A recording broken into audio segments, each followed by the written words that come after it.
दरवाजाची bell सारखी वाजत होती. रजनी आणि आरव एकमेकांमध्ये लीन होऊन गेले होते. रजनीच्या जवळ आल्यावर आरवला फक्त तिच्या श्वासांचा आवाज येत होता, पण सतत दरवाजाची बेल वाजत होती. त्यामुळे रजनीचा मूड खराब झाला होता. तिने आरवला जाऊन पाहायला सांगितले. माहीत नाही कोण आहे. अरे असेल कोणी, जाऊ दे, जाईन निघून, असं म्हणत त्याने रजनीला परत मिठीत घेतले.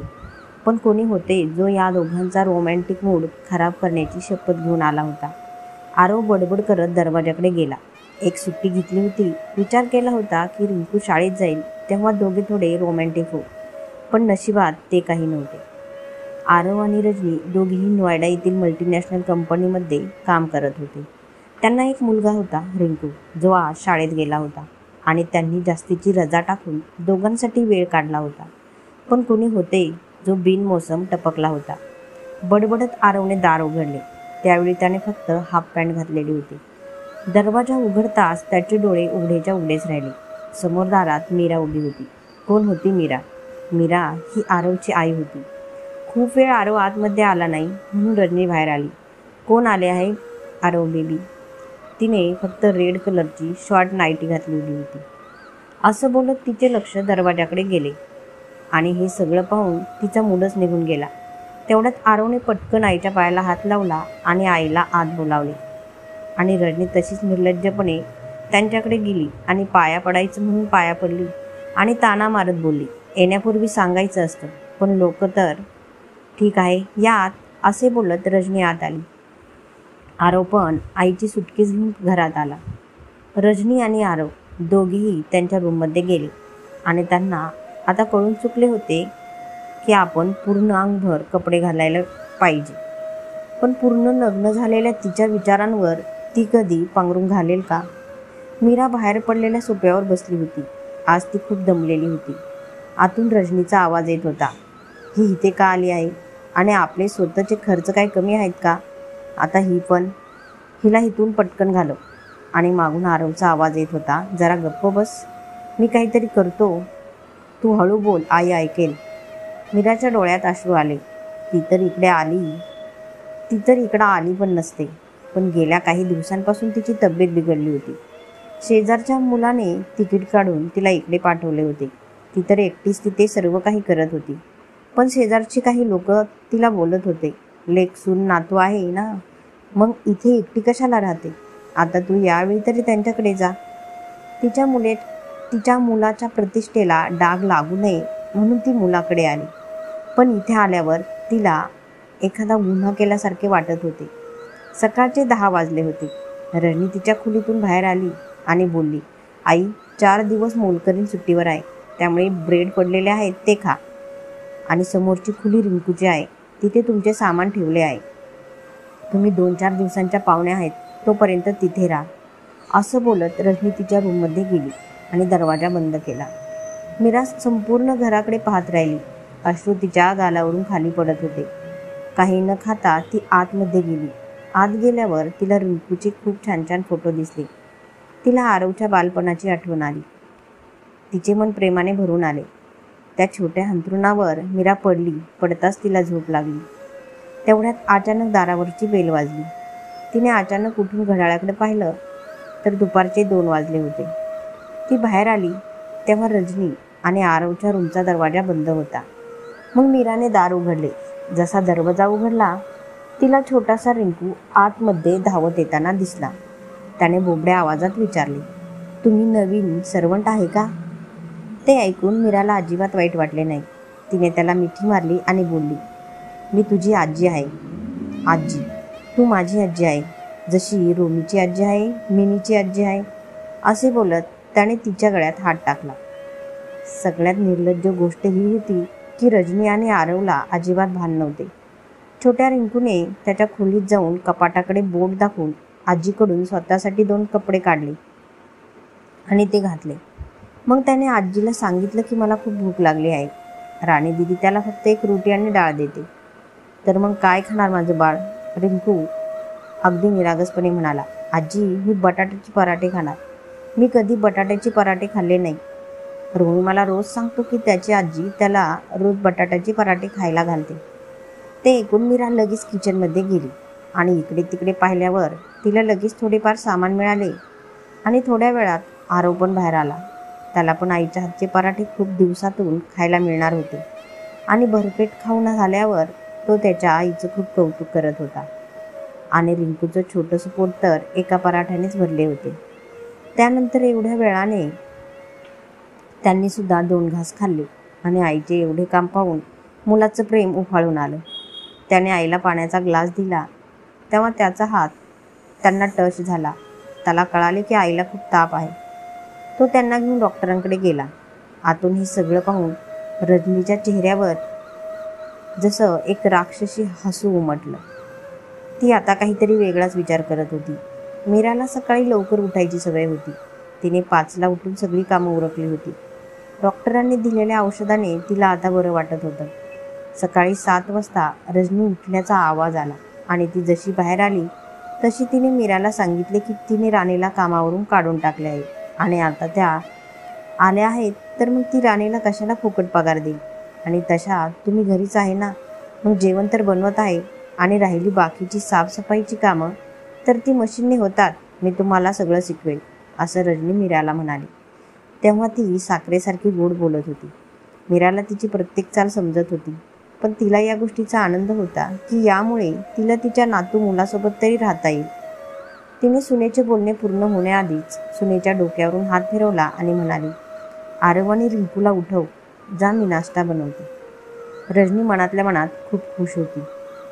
तिला वाटले फ्रीमध्ये नोकरानी मिळाली. आता राणीला 5,000 द्यायचे वाचले याचा तिला खूप आनंद होत होता. रजनीने सगळ्यांच्या इच्छेनुसार वेगवेगळे पदार्थ तयार केले.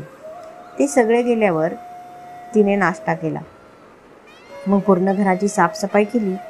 त्यानंतर त्यांनी बाल्कनीतून खाली पाहिले तर त्यांची नजर एका सुंदर गार्डनमध्ये गेली.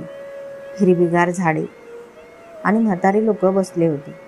त्यानंतर ती पण त्या उद्यानामध्ये जाऊन एका झाडाखाली बसली. त्यानंतर एक 2 वर्षांचा लहान मुलगा जो बॉलसोबत खेळत होता त्याच्याकडून बॉल पडून पुढे गेला आणि तो मुलगा जोरात रडू लागला. मीराला त्या मुलाच्या प्रेमात पडली आणि ती त्याचा बॉल आणायला गेली. बॉल एका महिलेच्या पायाजवळ होता. ती महिला व्हीलचेअरवर बसलेली होती आणि एक बुजुर्ग ती चेअर पुढे हळूहळू ढकलत होता. लांबून पाहूनच वाटत होतं ती लाचार आहे. मीराने जाऊन बॉल उचलला होता की तिचे लक्ष त्या माणसावर गेले जी तो चेअर पकडून उभा होता. मीराच्या पूर्ण शरीरात जणू काही करंट आला होता. शरीराने बोलण्याची शक्ती जणू काही काढून घेतली होती. तिचं चाललेलं आयुष्य तिला 30 वर्ष मागे घेऊन गेलं. कोण होता तो माणूस? शेवटी 30 वर्षाआधी असे काय झाले होते? आज मीराच्या मामाच्या मुलाचं लग्न होतं आणि तिला जमेल तसं ती काम पटापट करत होती. कारण मामा मामी तिला आईवडिलांसारखे होते आणि कुणाल तिचा एकुलता एक मोठा भाऊ होता. आईवडील वारल्यानंतर मीराला त्याच लोकांचा आधार होता. मामा मामीने पण तिचे खूप लाड केले होते आणि कुणालबाईसाठी तर ती त्याचा जीव होती. जेव्हा मीरा 7 वर्षांची होती तेव्हापासून ती मामा मामींकडेच राहत होती. मीराकडे एवढेच नातेसंबंधी होते. लग्नाची मिरवणूक निघाली होती तरी मीरा अजून तयार झाली नव्हती. केस आहेत की आफत बांधले जात नव्हते. तिने पिवळ्या रंगाचा घागरा घातला होता आणि त्याच्यावर सोनेरी रंगाची फुले होती. त्यावर तिच्या गळ्यात एक पातळ साखळी होती आणि कानात थोडे मोठे मोठे हाताने बनवलेले झुमके होते आणि कमरेवर पडणारे कुरळे केस आणि थोडासा मेकअप तिच्या दुधाळ गुलाबी रंगावर छान दिसत होता. ती एखाद्या परीसारखी दिसत होती. बाहेर जो तो तिच्याकडे पाहिल त्याची नजर तिच्यावरून हटत नव्हती अशी दिसत होती मीरा. कुणालभाईचे खूप मित्र लग्नाला आले होते आणि घर पूर्ण पाहुण्यांनी भरलेले होते. सगळे मित्र घोडीसमोर वेगवेगळे डान्स करून सर्व मित्राच्या वधूला आणण्यासाठी जाण्याच्या तयारीत होते. पण मीराचे केस बांधले जात नव्हते म्हणून तिने रागाने एका बाजूला क्लिप लावून जवळजवळ ती धावतच बाहेर आली. एक जोरदार टक्कर झाली. उफ, कोण आहे? काय दिसत नाही का? असे बोलत ती पडणारच होती जर समोरच्या माणसाने तिला जोरात पकडले नसते तर. आणि त्या झटकेने ती त्याच्या मिठीत आली होती. समोर पाहून ती परत म्हणाली, पाहून चालता येत नाही का नीट? असे बोलत तिने तिच्या काळ्या दाट पापण्या वर केल्या. तर तिला पाहून समोरचा त्याचे भान हरवला आणि तो तिच्याकडे असे पाहत आहे ते पाहून ती गडबडली. त्यालाही कसे तरी वाटले. त्याने तिचा मऊ हात सोडला. मामी तिला सारखे आवाज देत होती आणि ती मामीला पळत जाऊन बोलली, काय मामी? हा अमर होता, जो तिच्या प्रेमात पडला होता. कुणाल आणि अमर हे दोघे एकाच कंपनीत जॉब करत होते आणि दोघे तिथेच भेटले होते. कमी वेळेतच दोघे छान मित्र झाले होते आणि आज पहिल्यांदाच तो कुणालच्या घरी आला होता आणि सोबत त्याची आई पण आली. त्याच्या आईला कॅन्सर होता, पण तिचं इथं येण्याचं मेन कारण तिच्या मुलाला मुलगी पाहण्याचं होतं आणि दोघे एकाच समाजाची होती, त्यामुळे तिला वाटले इथे चांगली मुलगी भेटेल. या आशेने ती आली होती. असे वाटत होते त्यांचा शोध इथे संपेल. लग्न पार पडले होते आणि सकाळी मीरा हलक्या मेहंदी रंगाच्या सूटमध्ये खूप सुंदर दिसत होती. अमरने तिला त्याच्या बायकोच्या रूपात मनातल्या मनात पाहिले होते. घरी आल्यावर त्याने लगेच आईला ही गोष्ट सांगितली आणि तिच्या घरच्यांशी बोलायला सांगितलं. आई खूप खुश झाली, कारण सगळ्या लग्नात त्यांना ती भोळी मीरा आवडली होती. त्यांनी थोडा पण वेळ न घालवता आपण जाऊन लग्नाची बोलणी करू असे सांगितले, कारण ती मुलगी एक हिरा होती आणि कोणी दुसरा अजून तो हिरा घेऊन जाऊ नये. अमर एक चांगला मुलगा होता. MBA केल्यानंतर तो एक चांगला जॉब करत होता आणि तो कुणालचा मित्र होता, त्यामुळे जास्त तपास करण्याची गरज नव्हती आणि या नात्यावर कोणाचाही आक्षेप नव्हता. मीराचं त्या वर्षी BA झालं होतं. तिला पुढं शिकायचं होतं, पण तिच्या मामा मामीच्या डोक्यावर जास्त ओझं नको. पण ती शिवणकामात पारंगत होती. ज्या कपड्याला हात लावेल त्या कपड्याचा कायापालट करत होती आणि जेव्हा त्यांचं मीरासोबत बोलणं झालं तेव्हा तिचे उत्तर हो असं होतं. ती मामा मामीच्या निर्णयाने खुश होती आणि का होणार नाही. अमर एक खूप छान आणि शिकलेला मुलगा होता आणि एकुलता एक होता. त्याला कोणतीही मुलगी सहज मिळाली असती, पण त्याला निरागस मीरा आवडली होती. ही त्याच्यासाठी अभिमानाची गोष्ट होती. अमरच्या आईचा कॅन्सर शेवटच्या टप्प्यावर होता, म्हणूनच त्याच्या आईच्या आनंदासाठी मीरा 2 महिन्यातच मिसेस अमर म्हणून त्याच्या घरी आली होती. अमरलाही अशी जीवनसाथी मिळाल्यामुळे तो खूप आनंदी होता. तिने त्या घराला स्वर्ग बनवले होते. तिने रात्रंदिवस आईची सेवा केली, पण एक दिवशी त्या आजाराने त्यांचा मृत्यू झाला. त्या दिवशी ती खूप रडली आणि ती पुन्हा एकदा अनाथ झाली होती. पण काळाची चाक कुठे थांबते. अमरच्या प्रेमाने तिचे जीवन राजकन्येसारखे झाले होते. तिला एवढा प्रेमळ जोडीदार मिळाला आहे, तिचा तिच्या नशिबावर विश्वास बसत नव्हता. अमरच्या थोड्या पगारातून तिने घर तर चालवले, पण पैसे वाचून तिच्या घराशेजारील 100 गजचे घर विकत घेतले होते. आता त्यांचं घर मोठं झालं होतं. ती अमरला नेहमी बोलत होती की तिला तिचं टेलरिंग क्लास चालू करायचे आहेत. आता त्यांच्या लग्नाला 2 वर्ष झाले होते आणि आता छोटा आरव देखील त्यांच्या आयुष्यात आला होता. मीराचे सगळीकडे कौतुक होत होते. अमरच्या प्रेमाने ती खूप खुश होती.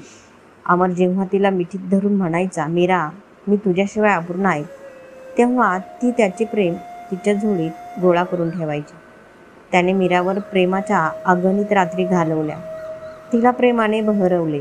मीराला स्वतःचाच हेवा वाटत होता. ती कुठल्या तरी राजाची राणी आहे आणि अमर तिथला राजा आहे असे तिला वाटत असे. मीरा मीरा कुठे आहेस तू?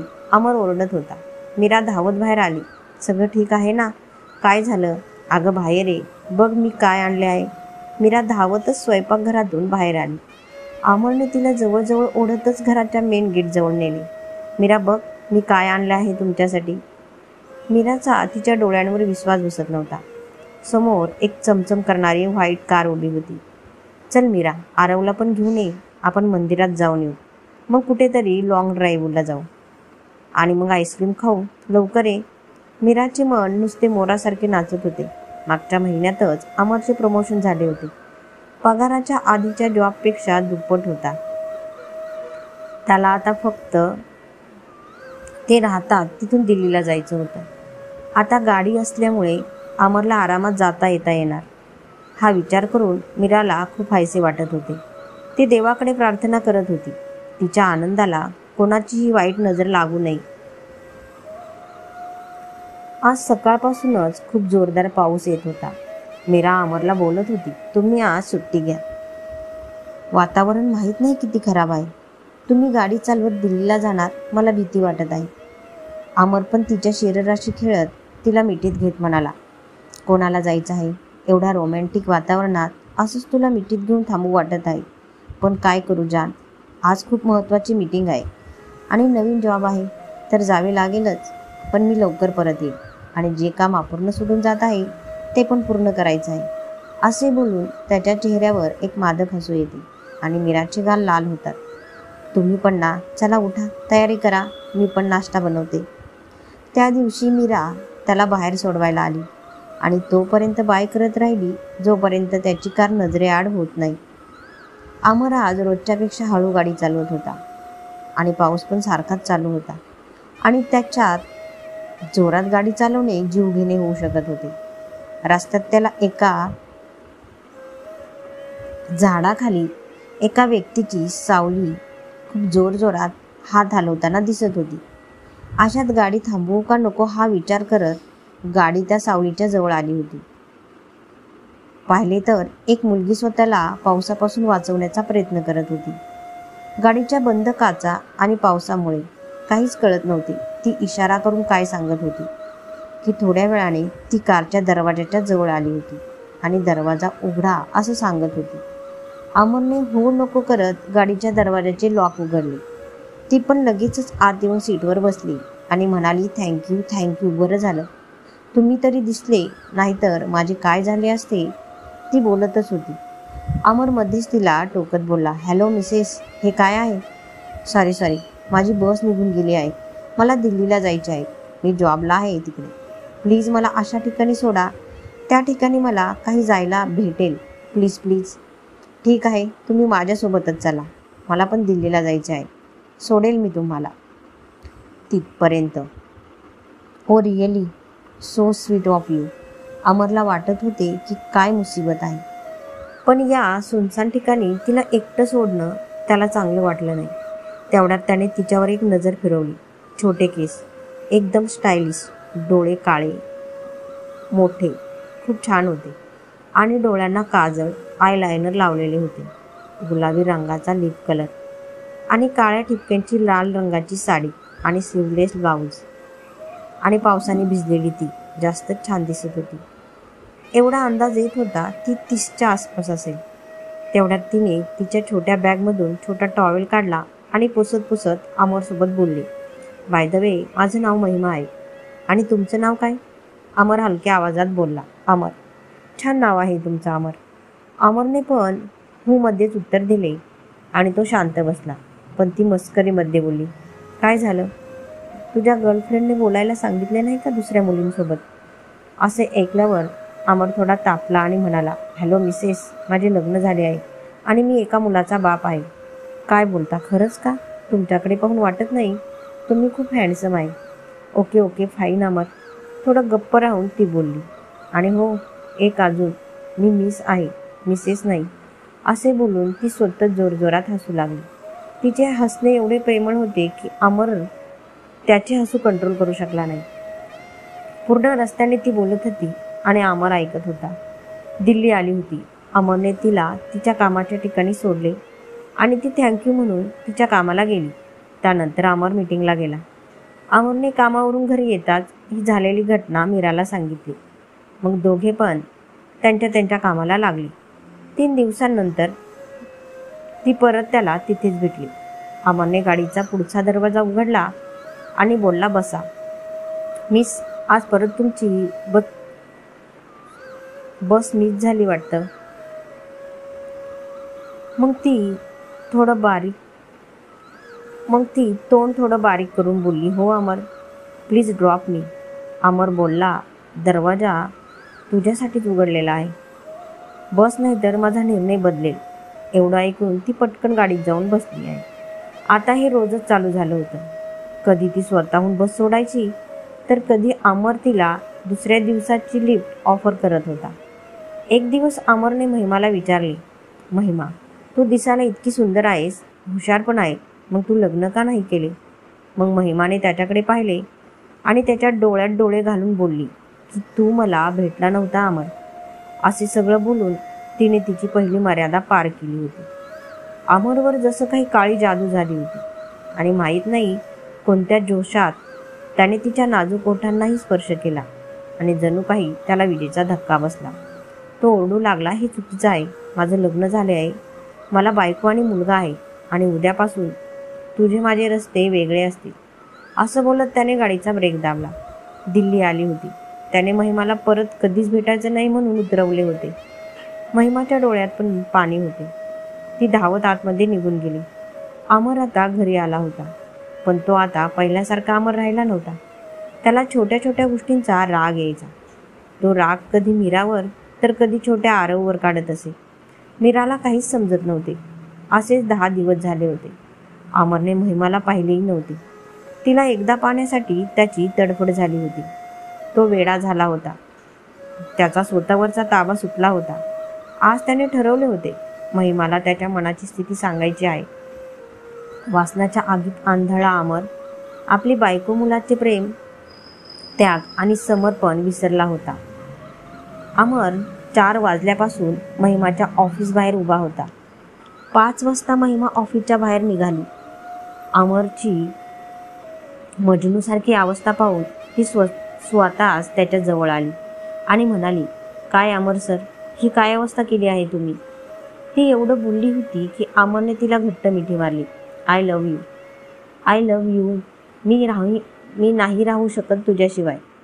तो तिला त्याच्या मिठीत घेत बोलला. सगळे येणारे जाणारे लोक बोलत होते, पण अमरला काहीच फरक पडत नव्हता. महिमाने त्याला दुसऱ्या ठिकाणी जाऊ असं बोलली. मग ते दोघे जवळच एका हॉटेलमध्ये गेले. एक रूम बुक केली. अमर त्या बंद खोलीत मीराला खूप मागे सोडून खूप पुढे गेला होता. रात्रभर अमर घरी आला नाही. मीराचे रडून रडून डोळे सुजले होते. काही दुर्घटना तर झाली नसेल ना असं वाटून तिचे हातपाय, हृदय थरथर करत होते. रात्रभर ती थोडीसुद्धा झोपली नाही आणि तिने तिच्या छोट्या मुलासोबत ती रात्र 1 वर्षासारखी घालवली. पण तिला माहितीच नव्हते की ती रात्र आता कधीच संपणार नाही. हा आयुष्याचा काळा अंधार तिचं नशीब बनणार होता. सकाळ होताच महिमाने तिचा निर्णय सांगितला होता. त्याने मीराला सोडले तरच ती त्याच्यासोबत राहील आणि आरवशी पण कोणताही संबंध ठेवणार नाही. अमर कठपुतलीसारखा तिच्या सर्व अटी मान्य करत होता. त्याला फक्त ती हवी होती. सकाळी 11 वाजता अमर घरी पोहोचला. मीराने त्याला पाहताच मिठी मारली. कुठे होते तुम्ही? मी खूप घाबरले होते. अमरने तिला स्वतःपासून वेगळे केले आणि जवळ बसवले आणि बोलू लागला, मीरा, माझं दुसऱ्या मुलीवर प्रेम आहे. मी स्वतःवर ताबा ठेवण्याचा खूप प्रयत्न केला, पण मला जमले नाही. आता मी 2 भागात विभागून जगू शकत नाही. शक्य असल्यास मला माफ कर. मी कायमचा निघून जात आहे आणि लवकरच घटस्फोटाचे पेपर येतील.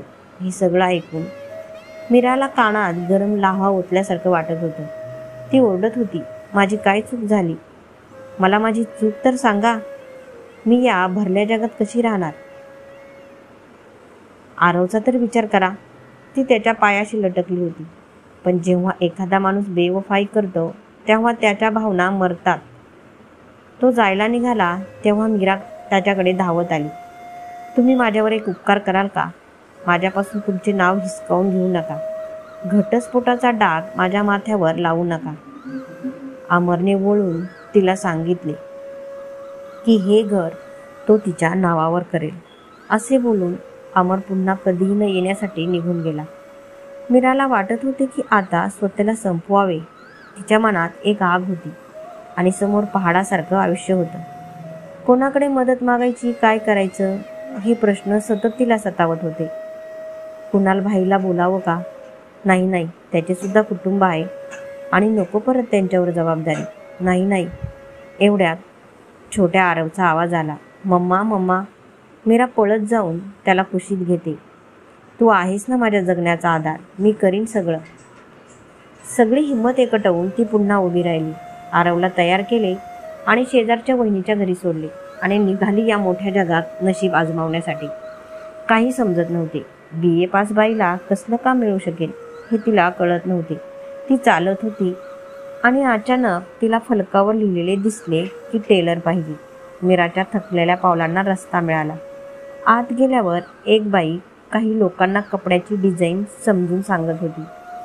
ते त्यांना समजत नव्हते. मीरा लांबूनच हे सगळं पाहत होती. तिला लगेचच समजले होते. मीरा हळूच बोलली, मी करू का? त्या बाईने तिच्या चष्म्यातून तिच्याकडे पाहिलं आणि कपडा कात्री तिच्याकडे दिली. मीराने थोड्या वेळातच त्या कपड्याचा कायापालट केला होता. त्या बाईने खुश होऊन तिला कामाला ठेवले, पण पगार काही जास्त नव्हता. परत आल्यावर शेजारच्या बहिणीच्या घरातून ती आरवला घेऊन घरी आली. काळाचे चाक सरकत होते. हळूहळू सगळीकडे अमरविषयी बोलणे पसरत होते. काहींनी तिच्याबद्दल सहानुभूती दाखवली तर काहींनी तिला टोमणे मारले. कुणालबाई खूप वेळा तिला न्यायला आला, पण ती बोलली, तुझे असणेच माझी ताकद आहे. मला तुझ्यासोबत घेऊन जाऊन मला कमजोर करू नको बाई. आता आरव मोठा होत होता. खर्च वाढत होते. तिने शेजारच्या मुलींना शिलाई काम शिकवायला सुरुवात केली होती. ज्या ब्युटीकमध्ये ती काम करत होती तिथली उरलेली कात्रणं ती घरी आणत असे. त्यांची खूप सुंदर बॅग, कुशन, कवर बनवून दुकानात विकत होती. आता ती घर खूप मस्त सांभाळत होती. आरव पण मोठा आणि समजदार झाला होता. त्याला माहीत झाले होते की आपले वडील आपल्या आईला सोडून गेले आहे, पण का गेले ते त्याने कधीच आपल्या आईकडून जाणून घेण्याचा प्रयत्न केला नाही. आता आरवची 12वी पूर्ण झाली होती. त्याने मीराला सांगितले त्याला पुढचे शिक्षण घेण्यासाठी दिल्लीला जायचे आहे. तेव्हा मीराचा थरकाप उडाला. ही ती जागा होती जिने मीराचं सगळं काही हिरावून घेतलं होतं. पण मीरा स्वार्थी होऊ शकत नव्हती. तिने तिच्या मुलाला सपोर्ट केला, पण फीज ऐकून मीरा हिंमत हारली. परत तिथे राहण्याचा खर्च कुठून आणणार? मीराने तिचे 100 गज असलेले घर विकायचा निश्चय केला आणि आरवचे दिल्लीला चांगल्या कॉलेजमध्ये ॲडमिशन घेतले. आज आरव जात होता. आजही मीरा त्या गेटवर उभी होती, जशी त्या दिवशी अमरसाठी होती. अमर पण हाच विचार करून चालला होता. आरव पण हाच विचार करून चालला होता की तो आता इथे कधीच येणार नाही. त्या बाईकडे जिने त्याला त्याच्या वडिलांपासून दूर केले होते. नक्कीच काहीतरी केले असेल म्हणूनच ते सोडून गेले. सुरुवातीला पत्र पाठवणे चालू होते, नंतर ते पण कमी झाले. मीरा त्याच्या हॉस्टेलच्या फोनवरती PCOमधून फोन करायची. कधी तो बोलायचा तर कधी अभ्यासाचं काही कारण सांगून फोन ठेवायचा. आता आरवला जाऊन 5 वर्ष झाली होती. मीरा आता ती मीरा राहिली नव्हती. ती थकली होती. नोकरी तर तिने कधीच सोडली होती. फक्त काही मुलींना शिलाई काम शिकवून तिचा खर्च भागवत होती. एक दिवस अचानक आरवची मनी ऑर्डर आली. त्यात पैसे आणि एक पत्र होते. आई, मला एका मोठ्या कंपनीमध्ये नोकरी लागली आहे. आता मी तुला दर महिन्याला खर्च करण्यासाठी पैसे पाठवत राहील. फक्त एवढेच. मीराने मागे पुढे पान पालटून पाहिले. आईबद्दल प्रेमाचे 2 शब्द कुठेही नव्हते. तिच्या डोळ्यात अश्रू आले. तिने ते पैसे देवघरात आणून ठेवले आणि मुलाच्या प्रगतीसाठी देवाकडे प्रार्थना केली. त्यानंतर तिला 2 पत्र आली. एकदा लग्नाचे आणि दुसऱ्यांदा रिंकूच्या जन्माचे. त्या दिवशी मीरा मंदिरात उभी राहून खूप रडली. तिने देवाला विचारलं की मी काय चूक केली आणि काय पाप केले आहे जे तिच्यासोबत असे घडले. आता ती मोठ्या मजबुरीने आरवकडे तर आली होती, पण आज अमरला असं पार्कमध्ये पाहून तिच्या सगळ्या जखमा ताज्या झाल्या होत्या. त्यातून रक्त वाहत होते. ते फक्त अमरला आणि तिला दिसत होते. ही कदाचित महिमा असेल म्हणून तिने तिच्याकडे पाहिले, तर ती पण तिच्याकडेच पाहत होती. आणि अमरच्या तोंडातून फक्त एवढेच निघाले की मीरा काही वेळातच आरवच्या घरी आली होती. संध्याकाळ झाली होती. मीराने स्वतःला शपथ दिली होती की ती आता पार्कमध्ये जाणार नाही. एक दिवस शेजारच्या मिसेस शुक्ला आल्या होत्या आणि तिने विचारले, तुम्ही आरवची आई आहे का? ती खूप बोलकी होती आणि तिच्या बोलण्यातून मीराला कळले की 2 दिवसांपूर्वी महिमा देवाघरी गेली. ते ऐकून तिला धक्काच बसला. तिला असेही कळले की ते दोघेही एकटेच राहत होते. मिसेस शुक्ला यांनी सांगितले, 10 वर्ष झाले त्यांनी त्या आंटींना असेच पाहिले होते. आता त्या गेल्यावर ऐकलं आहे काका खूप आजारी आहेत. त्यांची काळजी घेण्यासाठी कोणच नाही. माहीत नाही कसं करतात ते सगळं. ते ऐकून मीराचा जीव तळमळ करू लागला अमरला पाहण्यासाठी. जावे की नाही यातच पूर्ण रात्र घालवली. मीराचा अंतरात्मा तिला सांगू लागला की तू विसरली का त्याने तुझ्यासोबत काय केले. आता त्याचे दुःखाचे दिवस आले, मरू दे त्याला. पण तिला परत वाटले माणुसकीच्या नात्याने आपण जाऊन यावे. हा विचार करता करता तिला झोप लागली. आरवची वागणे मीरासोबत चांगले झाले होते. आता आरवचा गैरसमज दूर झाला होता. तो आता आईकडे लक्ष देत होता, प्रेमाने वागत होता. ही गोष्ट रजनीला खुपत होती. ती अशी संधी शोधत होती की ती मीराला परत आरवच्या नजरेत वाईट ठरवेल, आणि ती संधी तिला आज मिळाली होती. मीराला सकाळी 6च्या सुमारास जाग आली. त्यावेळी सगळे झोपले आहेत असा विचार करून मीरा बाहेर गेली. पण कोणीतरी न कळत तिच्यावर लक्ष ठेवत होते. मीरा अमरच्या फ्लॅट बाहेर उभी होती. तिला वाटत होते आज जाऊ का नको जाऊ. तेवढ्यात आतून ग्लास फुटल्याचा आवाज आला. मीरा लगेच घरात गेली. मीराला पाहून अमर म्हणाला, मीरा तू येशील अशी मला खात्री होती. असं म्हणत तो चक्कर येऊन पडणारच होता की मीराने त्याला आधार दिला. त्याला खूप ताप आला होता हे तिच्या लक्षात आले. तिने लगेच त्याच्या डोक्यावर पट्ट्या ठेवल्या. त्यामुळे ताप थोडा कमी झाला. मग तिने त्याला औषध दिले आणि मग तिने अमरला सांगितले, आरव इथे शेजारी राहतो आणि मी आरवकडे आली आहे. इथे शेजारी आपला मुलगा सून नातू राहत आहे. ते ऐकून त्यांना भेटण्यासाठी अमर हतबल झाला होता. जेव्हा त्याला बरे वाटू लागले तेव्हा तो मीराला सांगू लागला की महिमाला मुले होऊ शकली नाहीत. या निराशेमुळे ती मानसिक रुग्ण बनली होती.